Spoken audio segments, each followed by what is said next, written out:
you decide to jump into this Twitter Spaces to support Aarika? I haven't heard you speak in here much before. Well, thank you all. Aarika, I mean, the focus for this conversation is going to be Aarika and her her um, her approach to government, her mindset, and rethinking a bunch of things that we probably take for granted, and her attitude and like trying new experiments and trying new ways of solving the problems we face every day. Bitcoin being one of the biggest ones. So when I talked with her and her staff, I was immediately uh, impressed and blown away with um, just how much homework she's done and the fact that there's real substance there. It's not marketing. And she has a team that actually believes in the power of Bitcoin and what it can do for people, certainly within her community, but how those communities connect with others as well. So I just want to thank Aarika. I mean, she's the reason we're all here right now. Oh, thank you. I really appreciate that. It's funny because I work full time while I'm running for Congress, and we met while I was on my lunch break in my classroom. And, I think what I'm most excited about is really showing that we need change in our government. We need to start presenting innovative, creative solutions to addressing the problems that are plaguing us. And so I think this is a long overdue conversation, to be honest, because there's a lot of misconceptions about a universal basic income and Bitcoin and what Bitcoin can do for millions of people. And so I'm really excited. So let's get started because I want to maximize this time. Absolutely. I think it's important, Aarika, to bring up the fact that you are an elementary school teacher and that you work all day with your kids, but that you have spent the last almost 2 years now campaigning in your district. You're one of the hardest workers I've ever met. The moment I met you, I knew that you were a candidate that I wanted to work with, especially when you said, I have to do my own research around Bitcoin. I thought that was the selling point for me. But we really appreciate that you've stood up and decided to fight back against Brad Sherman, who is the most anti-Bitcoin member of Congress. But let's go ahead and get started. Let's jump into this. We do want to utilize the time to the best of our ability. The first question to the panelists, and we're going to optimize this just so everybody knows around Jack and Aarika as much as possible, but also as panelists, please feel free to chime in. From your perspective, what problems could Bitcoin potentially solve? And I'll go ahead and hand this over to Jack just to start in the beginning, and then we'll go to Aarika. What generally, that's a big question. What I think it can solve every problem personally, but or most problems. But with regards to UBI, or in general. What are some of the problems that we face here in the United States that you feel like haven't previously been solved? You said that you like creative solutions, and we haven't had some of the problems around inequality solved in this country. We haven't had some of the problems around how the system is run in this country, how the government is run. And do you think Bitcoin could solve some of those issues? Yeah, I mean, I think it's all a question of like how people use it, obviously, but certainly, there's things within government policy. I think far bigger than that is corporate finance and how corporate finance runs effectively, people's financial lives completely, and does so through obscurity of information. That obscurity of information forces people and incentivizes people into really negative behaviors that don't work for them or don't work for their community or their family. This is one of the reasons we started Square in the first place. Is the financial industry lacks transparency. It lacks an understanding of how the thing works. Even if you wanted to understand how it worked, you couldn't because it's all hidden from you, and that is by design. And it's massively profit earning for these companies, and I'm sure there's elements of government that subsist that. So I think if there's one thing to focus on in Bitcoin, like the operations are transparent, the code is transparent, the policy is transparent. Um, you you may not know how to read it and understand it immediately, but the fact that the potential even exists is a huge, massive step function above anything else. So when you have that base foundation of transparency, openness, anyone can contribute, anyone can collaborate with it, anyone can build on top of it. There's so many use cases and so many problems that can be solved. It's just a question of what is the most important. This conversation is around UBI, and I think, you know, I believe a lot in experimentation. I have an organization, a foundation called Start Small. We've given over 55 million over the past 2 years to UBI experiments all over the United States, some outside of this country. Um, I don't, I don't, I don't know if it's the ultimate solution to some of the problems we're seeing, especially within fiat currency. But I do believe it requires some experimentation to answer that question. And the problem we're really trying to solve is like what happens when more and more automation takes all these mechanical jobs away from people. We're seeing this at Square. Like cashiers are losing work because more and more of this is automated and more is going online. And is there a way to provide a floor for people to transition from where we are today to the skills necessary tomorrow? You can't learn anything without having some sort of understanding that you're going to be okay while you shift your life or shift your skill set around. Um, so we've tested with a bunch of mayors around this country and outside of it, UBI, and we're about to do a test of a UBI-like concept with Bitcoin as well. And I'm really hopeful for that. And I think what's interesting about it is we're going to be able to create a closed-loop economy, a very, very small scale, but get all the merchants, all the sellers, all the people within this community on a Bitcoin standard on a regular basis, and then try to understand like how's that improving their life, if at all, and what what are the changes in their happiness or their behavior or their uh, desire to take on new skills or change jobs or quit their job and start a company, a small business. So I think the most important thing with any of this, Bitcoin included, is like we try to run some experiments, and as long as we have people who are open to um, trying these experiments in these communities, we can learn a lot, and then we can figure out what use cases are actually best going forward. I really love that you said that. And when I first was building my campaign, we really looked at government spending. We were looking at the current government programs. And the question that I kept asking myself is, are these working? Are they actually pulling people out of poverty? Or are they keeping people in poverty because you're penalized if you try to get out of poverty? And, I know there's a lot of, how do you pay for it, which I'm sure we'll get into. But I think what people don't realize is that once someone reaches chronic homelessness, it ends up costing our government 50 to 60,000 per person for all of their services. And so if we just pass, even if it was as minimal as a $500 universal basic income, it would pretty much prevent one from one falling into poverty, and two, it would save us on the back end when someone reaches chronic homelessness. Because when I was talking to people that work directly with those experiencing homelessness, what they kept saying to me is like, Aarika, there's like a 2 week window because it's so hard to sleep on concrete, just like with the trauma, the brain, then you end up, to cope with it, you end up using drugs and alcohol, and then it just becomes like this cycle. And so I really want people to understand, like, I don't think I have all the answers. I'm just going off research and data.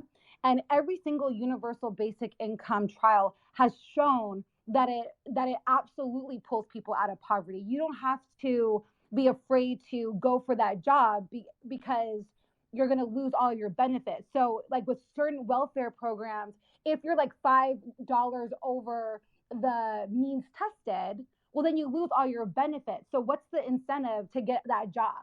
And also, too, when you have means tested programs, just the overhead and the administrative piece of it ends up costing sometimes more than the actual government program.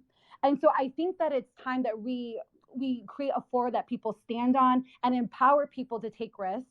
And I also just want to plug that it also allows for everyone to flourish.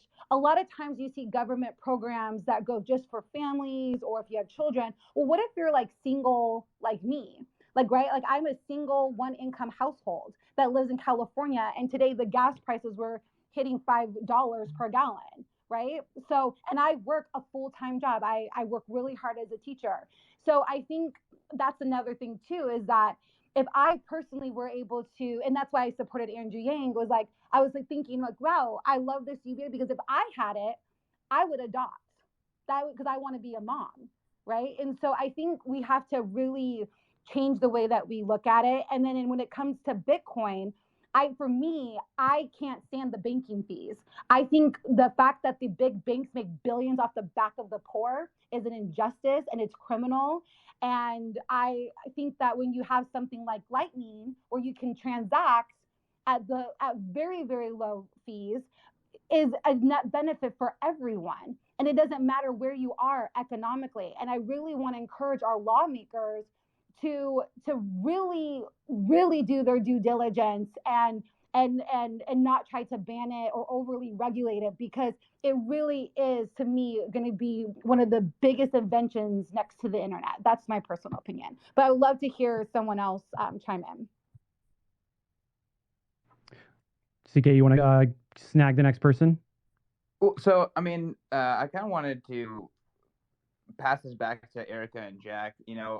Talking about Bitcoin, a lot of Bitcoiners are confident that Bitcoin is this tool to kind of help spread financial literacy, and financial illiteracy is a big issue, kind of stemming a lot of these issues.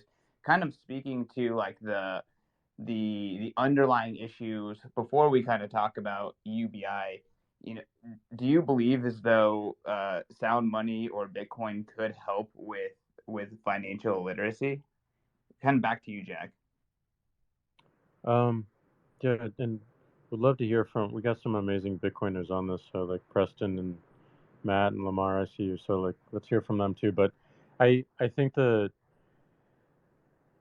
me, like the most important thing about Bitcoin in my own experience of it has been it incentivizes long-term thinking, and that applies to every aspect of your life, not just your finance. It's certainly critical in our finances, but it really changes your mindset to think far longer term than we're normally incentivized to do with nearly every other system, especially the corporate finance system of today.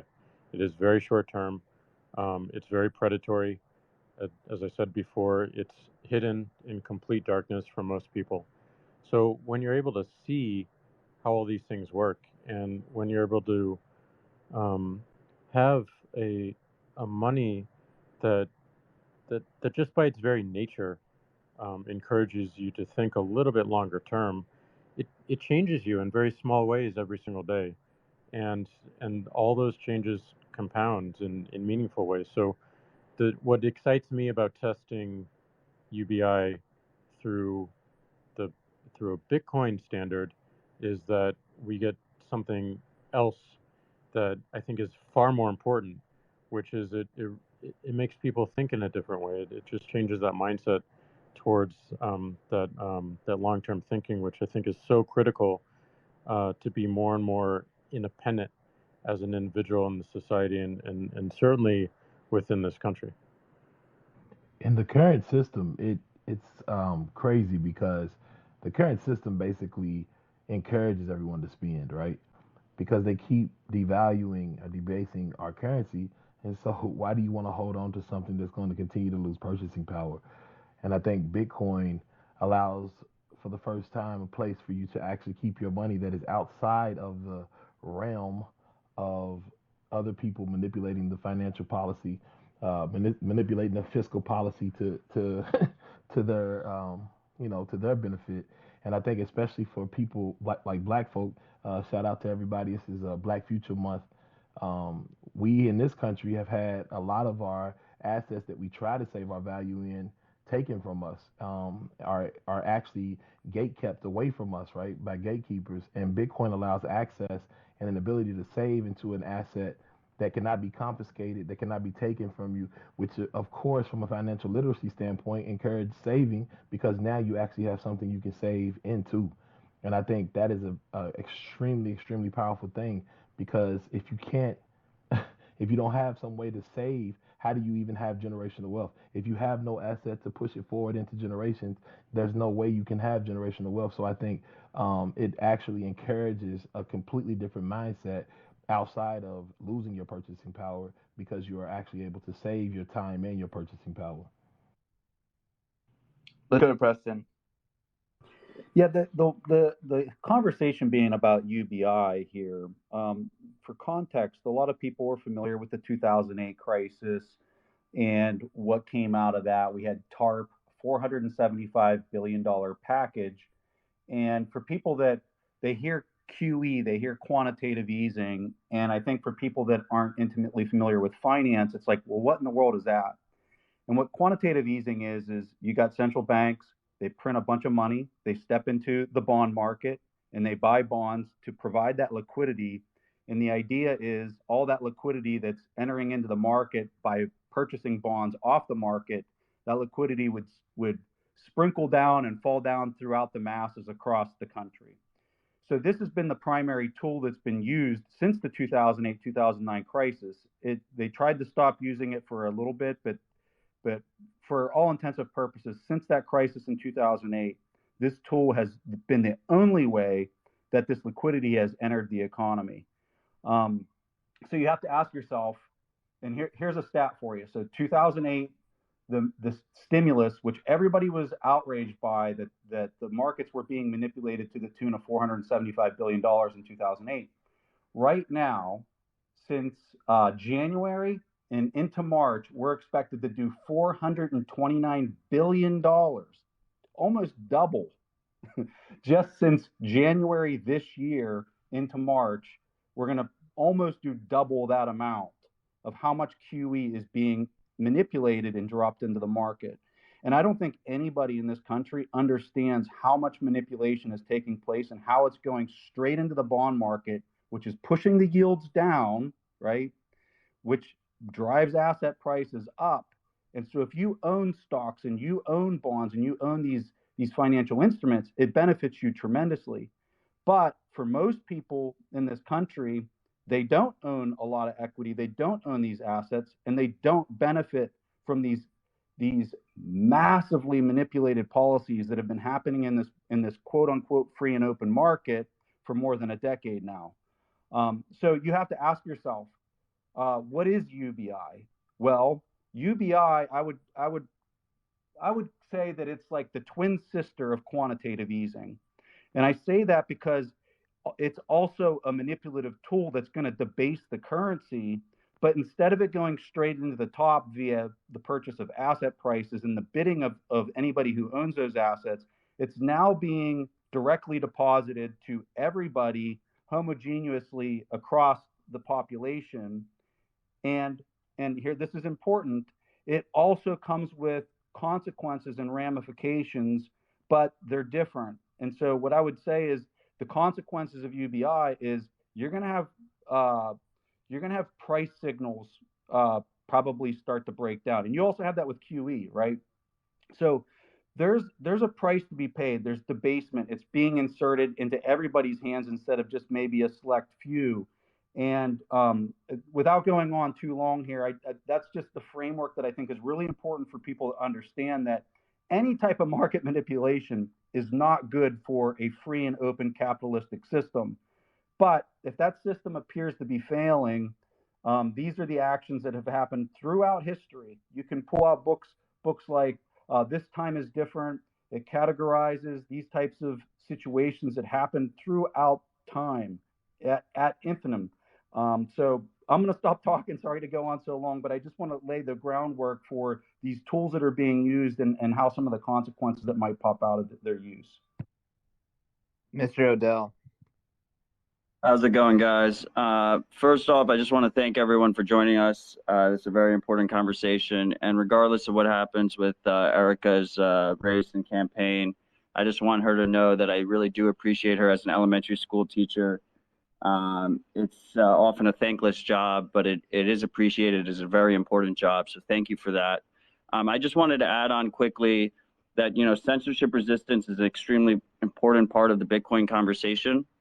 Nobody controls Bitcoin. Anybody can use the Bitcoin network without a centralized third party, and they can verify all their transactions themselves.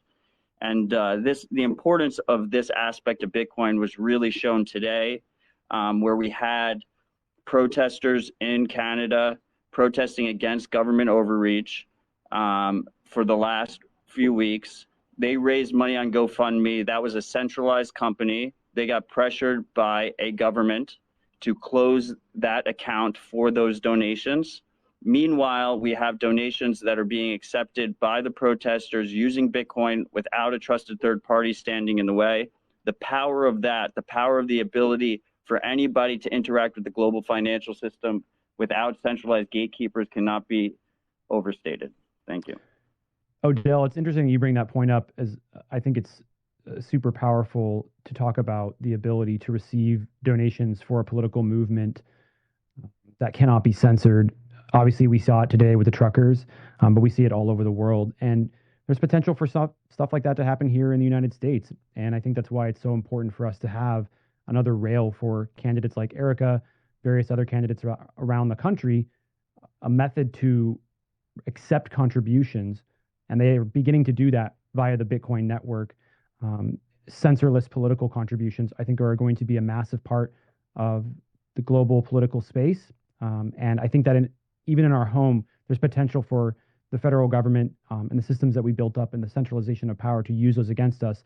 I think it's appropriate to move on to the next question. Before I do that, I just have to say, Dennis, I want to chime into what you just go ahead, said, Aarika, because that's really important.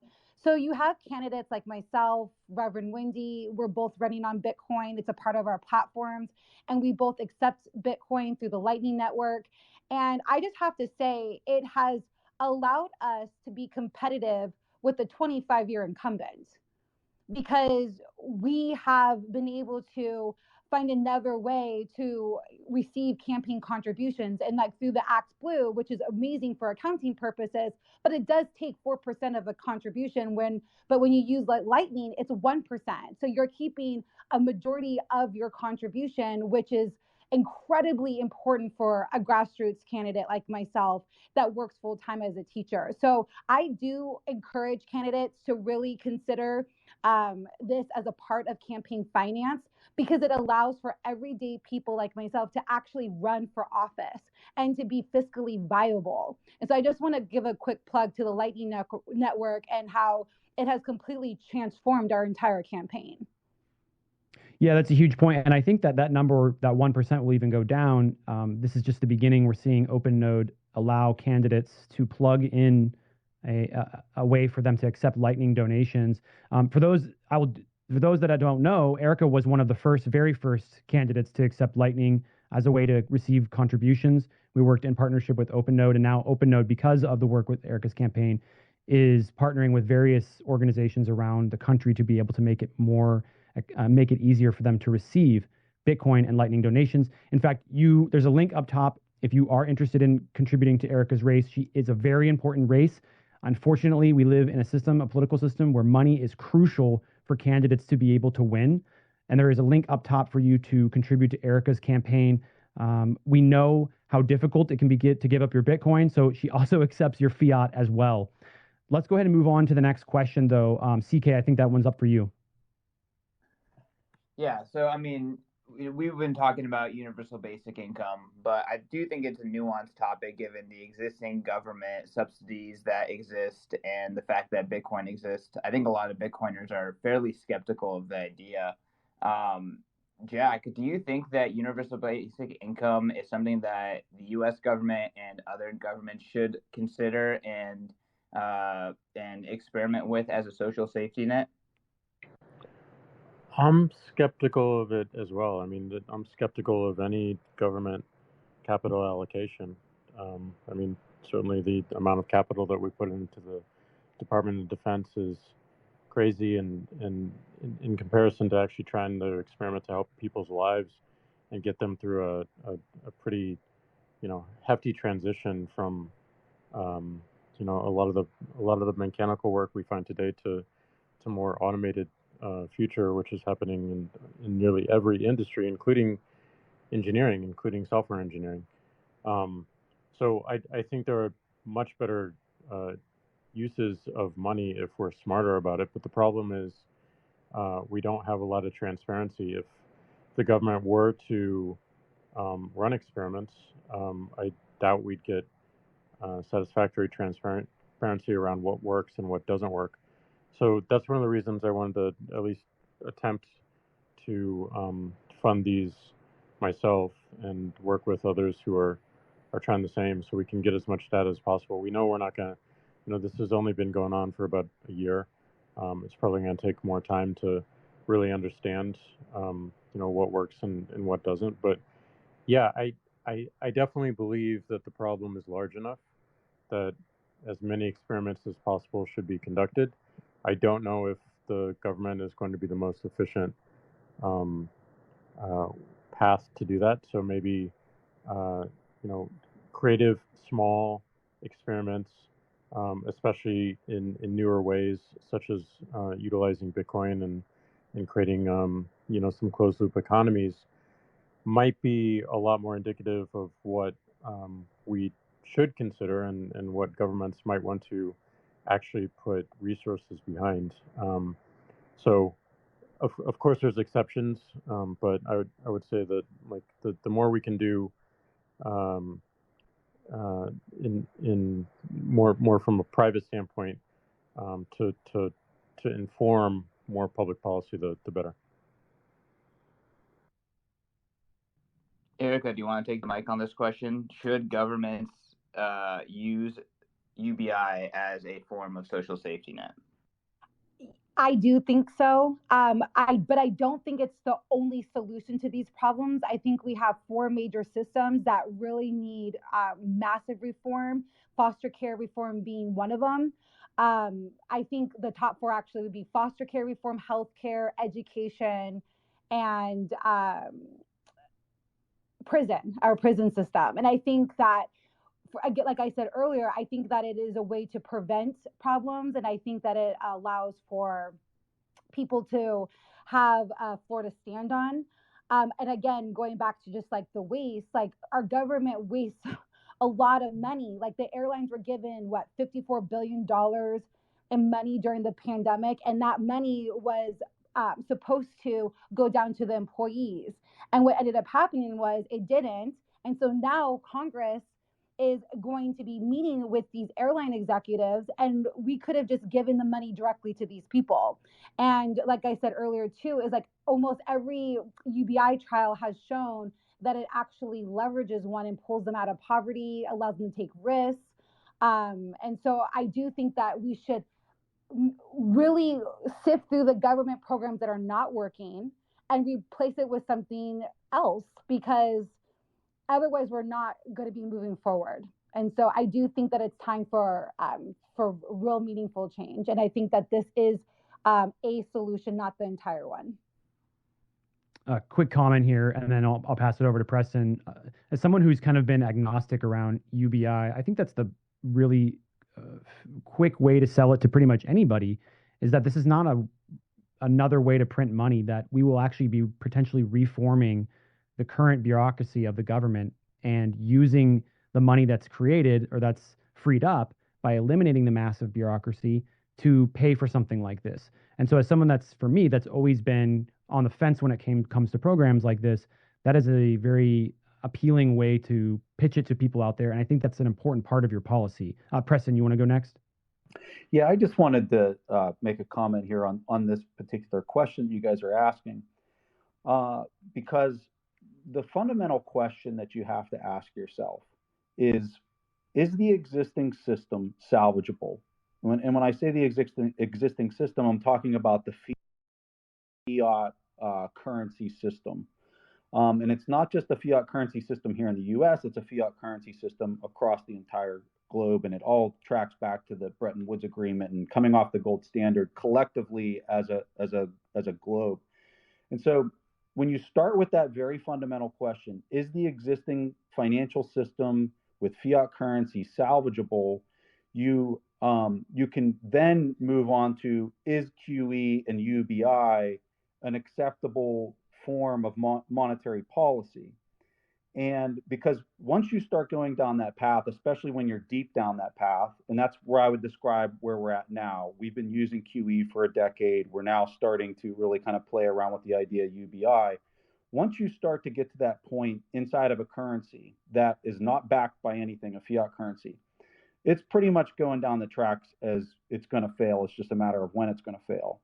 Because you start distorting all the price signals and cost of capital and things like that to a point where people and businesses cannot make sound economic calculation in the valuation of what it is that they own and what they're going to be buying for the future. So by starting with this question of, is it salvageable? So I'll tell you my personal opinion. I want everybody obviously to have their own opinion. I don't think that it is. Because I believe that I don't think that it is, and that there is a solution to transition to, that you can bridge to, that being Bitcoin. I think that you should use a mix, a balance of QE and UBI.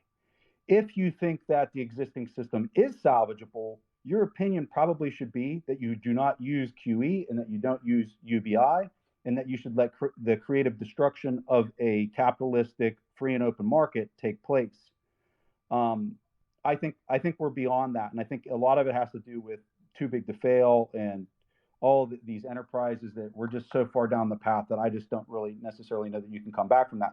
So with all that said, sorry I'm taking a long time here.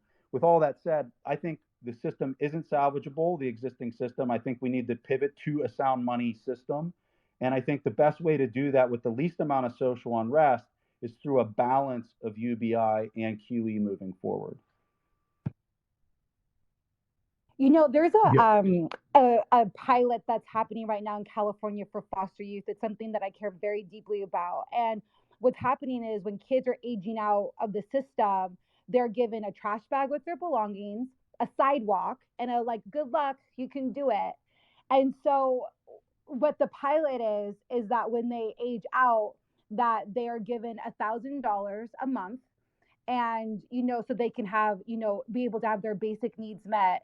And it's already showing that is making a huge impact. And so I'm going to ask everyone this question: what now, knowing that these kids are aging out with nothing, does that change your position? For me, Aarika, as far as the UBI QE balance, you're saying? Yeah, when considering a universal basic income. Yeah. So I'm just tightening in on one population of people, because we have 500,000 kids in foster care right now. Yeah, and so when we look at what they've chosen to use, and I'm saying I'm talking central banks have chosen to use with exclusively using QE.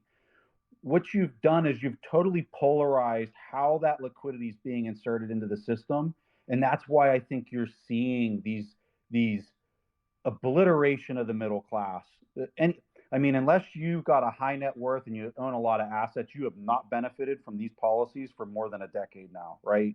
So if you're implementing that policy, now you could make the argument that we need some intense amount of UBI to follow that up, to start getting the liquidity into the hands of everyday citizens to start offsetting that. And so what I suspect would happen under a UBI policy is the inflation numbers that we've seen at 7% recently, I think those would persist. I think they would actually go higher.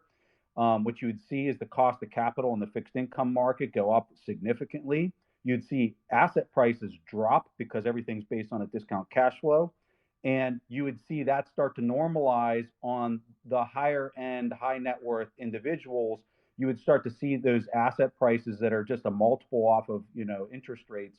That would start to come down. And so that's why I'm saying, like, to keep this existing system alive enough to make the transition to a sound money system, you need to use a balance and a mix of both of these tools that are inserting the liquidity at two different insertion points. So, in my opinion, I think I think QE has been way overextended of its use, and that we probably should have started using UBI a long time ago and pulled off of the QE in order to, try to bridge this with the least amount of social unrest. Hey Preston, I think you're exactly right. I think it's so crazy. We do have socialism in this country. It just happens to be corporate. Like the corporations, 100%. right? The corporations, the big banks, everybody's eating. And now all of a sudden, when it's flipped and they're trying to put money into the bottom of the system, a whole lot of people are upset. Now, I don't agree with UBI straight forth, right? Like straight out. But here's the thing: I think it's inevitable. I think, and it's not even from a financial standpoint. I think if we just look at societies, and when the haves get too far away from the have-nots, what happens? The have-nots start to look around and say it's more of us than them, so let's just go take what they have, and they start putting heads on stakes. So I think UBI is going to be the thing that they try to use to placate and make sure that they keep everybody kind of docile, right? I mean, I've seen this before. We've seen this game plan before. We've seen what's happened in the black community from the standpoint of what things were supposed to be given to the black community were not given to the black community, and then they offered up some sort of welfare and try to make everybody docile. Now that game plan is trying to work for the entire United States, but the truth is, because right now I feel like our economy is on life support, I think raising interest rates at this point and just using QE, the basic QE stuff, is almost Dr. Kevorkian. It's like, it's pulling the plug. So they're gonna have to figure something out, President. I think your solution of half and half or whatever, however they try to figure it out, putting money in the bottom of the system and at the top, I think is very interesting. And I want to say this: if they put money in the bottom, I don't think many people think about this. The people at the bottom have to spend that money. If they have to spend it, the money goes into businesses where they have to spend it. And so that money winds up going up to the shareholders. So this whole trickle down thing that we got from a while ago, we know that doesn't work. So maybe the float up may work, right? But at the end of the day, it doesn't matter because either way it goes, when you get the UBI, if it starts, just buy you some Bitcoin, right? Just get you some Bitcoin with your UBI. Take the extra money, live below your means, and get you some Bitcoin and start putting your money away because right now I think we in clown world, and that's just honest. That's just my honest opinion. I don't really like politicians are just it's rough right now, right? So it's like I think Erica is listen, I'm gonna tell y'all this. I support Erica because I have talked to her many times and she is a wonderful soul. And she to me is what represents what we need in this country. Like even if you don't agree with her policies, even if you there are people out here like Erica who are really trying to make a difference and she really cares. She's extremely passionate about the people, her constituents, and I think that's what you need. Some of these incumbents out here are so out of touch with the people in their own districts that it's ridiculous. So, I mean, if she's for UBI, if she's not for UBI, at the end of the day, can we just start voting in great people? That's what I'm saying. Okay, let me finish. Thanks, Lamar. I really appreciate that. And when you're deciding to do this, I don't know if you really gain anything. It's just that I saw kindergarten teachers trying to teach kids to read on Zoom. There was so much, havoc during the onset of the pandemic. We had great social unrest. There's a lack of civil discourse, and I think beyond just like policy, I think we also need to get people in Congress that are willing to work across the aisle and just have conversations and being able to respectfully agree to disagree and or find common ground. Like, where do we agree, and let's build from there. Because the reality is we don't start talking to one another, nothing's going to get done. And for me, when I was building my campaign, empowering young people was such a huge part of it, because what I was seeing in my classroom were kids mimicking things that they saw on the street, and it was just not okay. And I think we have to remember as adults that the young kids are watching us. And so we have a moral obligation to be role models to them and uphold decent character. And there's nobody in my life that I agree with 100% of the time. I love my dad more than anyone in this entire world. And I promise you, I don't agree with it all the time. And so all I'm asking for people is, it's okay if you don't like my ideas or my approach. Well, give me something better, and let's work it out, and let's just whatever the best the best ideas, let's go with that. Let's put all the brilliant ideas on the table. Like someone said to me the other day, Aarika, the one thing about people experiencing homelessness is they have cell phones. So if they had a wallet, you can easily transfer Bitcoin into their wallet, because like a lot of people are unbanked that are experiencing homelessness, and that's another way. Like that's an innovative way to address poverty too. So I think we should just keep having conversations about like real cool solutions that will really address it. And that's another reason why I love the Lightning Network. And I'm sorry that I keep talking about it so much, but it really is the coolest technology, and I think it's I don't know, I just really love it. So anyway, thank you, Lamar, for that. Jack, it's been a moment since we've heard from you. There's some ideas that have been tossed around, and we talked a little bit about what the future holds. Do you see universal basic income as a mechanism, as kind of what Preston was talking about, in order to help us transition to a better future? Yeah, I think Preston said it really well. I mean, certainly there's a ton of inefficiencies in our current systems and especially the support systems that the government has tried to create, and having like just a very thoughtful, rational mix for people. But also like as we think about these new programs, doing it better. I mean, like before Bitcoin, we could only think about UBI in one way, and it has so many negatives that outweigh some of the positives. But with Bitcoin, you do get some new attributes and some new fundamentals. One of which being what I said earlier is just this long-term thinking and encouraging people who receive whether you go straight to buy it or you receive the Bitcoin directly, that they're thinking differently about how they live and how they exist in the society and in this economy. And I guarantee that just just that action of owning it will change people's mindsets in fundamental ways that I think are net positive and compound throughout their communities, and encourage other actions like sellers and local merchants around them doing similar things. So I do think using the idea but changing the fundamentals and of how the idea is actually executed will resolve a bunch of the issues that we've had in the past. It'll certainly bring up new ones as well, but I can't see a reason why we would not experiment with it and be forthright in that experiment and share as much of the data as possible so that we can get to really tangible, enduring solutions. You've done a lot of experimentation around UBI. You did the pilot project you were mentioning earlier, as well as the one with the mayors across the country, the 30 mayors. You gave $15 million. What was your response from that? What are some things that you learned and you feel like would improve the concept or the idea of UBI moving forward? Um, it's still pretty early. I'll say like we're still gathering a bunch of the data and we want to make everything public so that we can learn as much as we can. Um, I it's interesting because this experiment was done in the time of COVID, which certainly adds another variable, which makes it much harder. It was done in the with all the government stimulus, so we we unfortunately have a lot more variables to deal with. So the data, I don't think is going to be the cleanest.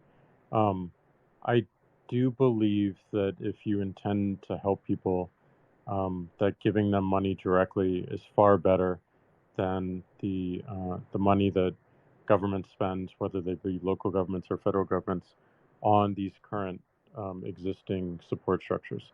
But there's just so much inefficiencies and so much waste in it. It's not helping people, and it's not giving them agency or autonomy to make decisions for themselves. So if there is anything about UBI, it does encourage much more agency, much more autonomy. If you can mix that with something that does encourage more long-term thinking, I think we have something, and that's why I'm excited about these newer experiments. But I as Preston said, like the, there's problems with the very fundamental structure that we're running these current fiat experiments in, that are going to really challenge the outcomes that we want to see for people. You know the crazy thing, Jack? It's like things like the community block grant, right? Like I've seen a community block grant go to a billionaire because they were building a hotel in the hood for the most part, right? In the gentrified area. Like think about that. That money's supposed to be going into communities to help those communities. And for some reason that money went to the people who are already billionaires and that the hotel only provided a few jobs.